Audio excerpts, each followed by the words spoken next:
Hello, friends. Welcome back to Game Plan Monday. Before I so rudely made an exit from the world of social media for some family time, I was talking with you guys about using a time inventory and especially utilizing a timer in your day to day.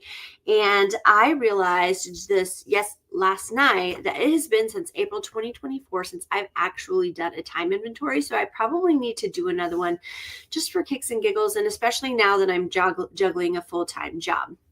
My name is Wendy, and this is Canon Planning. Thank you guys so much for joining me today on this Game Plan Monday.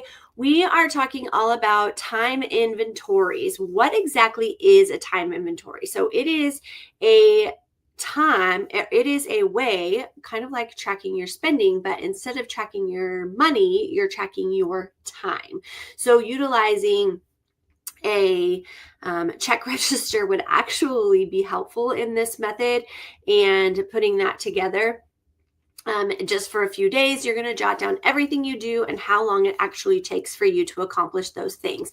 The goal itself is not to judge what you're spending your time on, but more to see the reality of what your day-to-day looks like. So you might think answering messages takes something like 10 minutes, but in reality, it takes something like 35 minutes once you scroll to who you need to get to and you take time to reply thoughtfully. Same thing goes with follow-ups, creating content, all of those kinds of things. So when you know how long things take, planning your day becomes more realistic and less frustrating, because you're not like, I only had 30 minutes to work on this. Why didn't I get it done? And we save ourselves the time of judging. So how exactly do you do a time inventory? You're going to pick 2 to 3 regular days, a work day, and a weekend if possible. If you want to do it longer than that, you can. My biggest suggestion would be to do it for a week, so you kind of see, and a normal week, not one where you have things that are going on that you hadn't expected or that were planned out of your normal schedule. And if you can do it for a week, even better. So you're going to keep your planner or your notepad nearby. Every half hour or so, you're going to pause and write down what you actually did. You can also do this at a longer pace, an hour or two, and then take time to write down. But just give yourself a sticky note to write on when you started a project, when you completed a project. Notice any distractions that you might have. You're going to include little things like phone scrolls, especially phone scrolls, because those take up a big chunk of your time.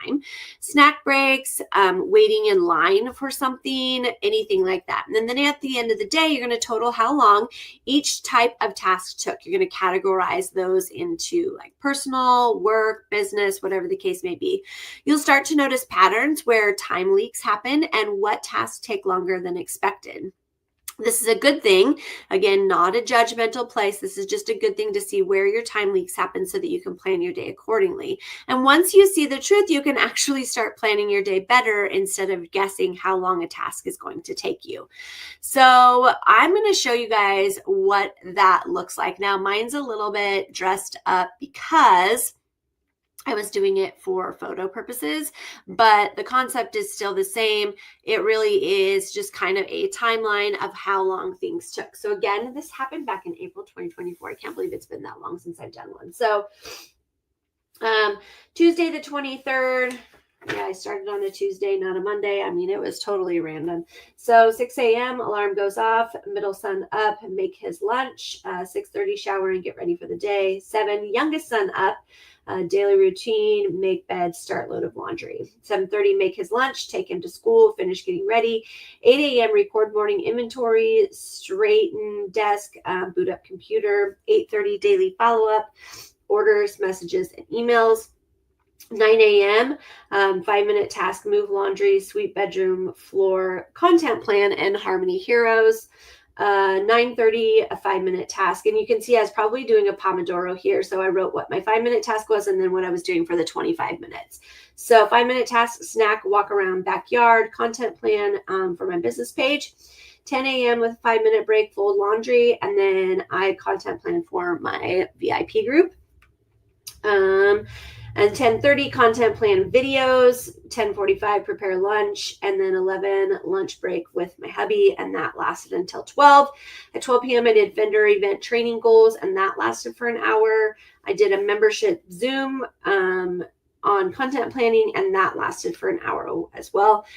2 p.m. live COP unboxing, BI planner, skipping notifications, record in insert. So that goes on at 2:30. I picked up a son from school. I did a vendor event training goal from until 4.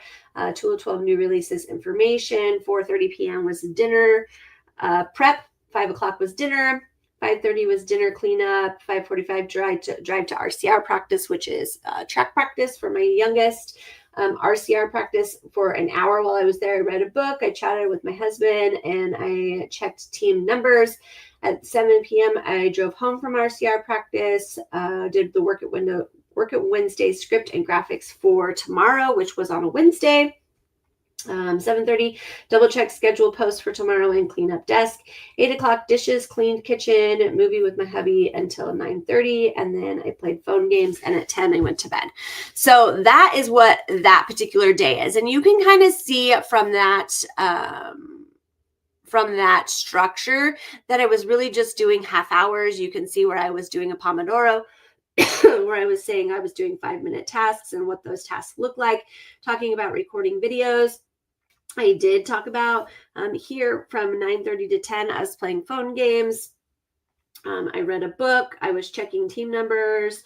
You can see kind of what that entails, doing a full time inventory. The next day, very much the same, except I had to take a drive to my parents' house and come home and take care of those kinds of things. So you can kind of just see what days look like.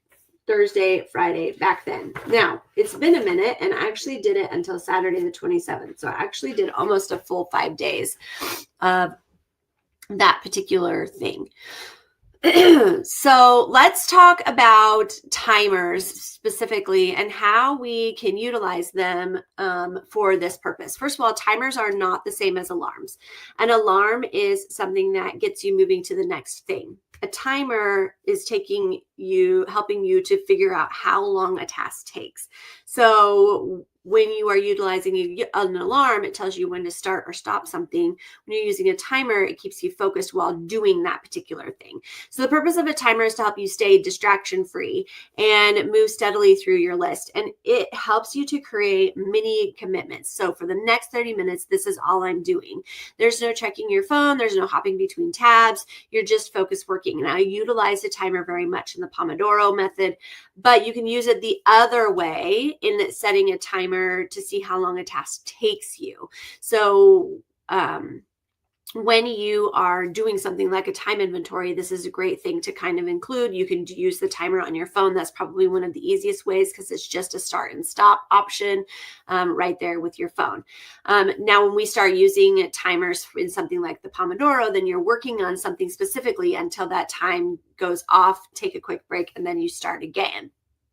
So how exactly do timers and time inventory work together? So your time inventory helps you to know how long tasks really take, and the timer will actually do them efficiently. So once you've gotten to the point where you've utilized what your time inventory looks like and you're starting to create your plan, then you're going to flip the script with your timer and use it to actually help you be and work through a distraction-free time frame. So together they help you build awareness, they help you build discipline, and they actually help you build confidence in your planning system. Because friends, frankly, the more you understand your time, the easier it is to manage. And that's the real goal, is you want to be able to manage your time effectively and efficiently. And one of the ways to do that is utilizing something like a timer. So if it's been a while since you've done a time inventory yourself, maybe me included, and now is the time to kind of think about how you can utilize one in your day-to-day.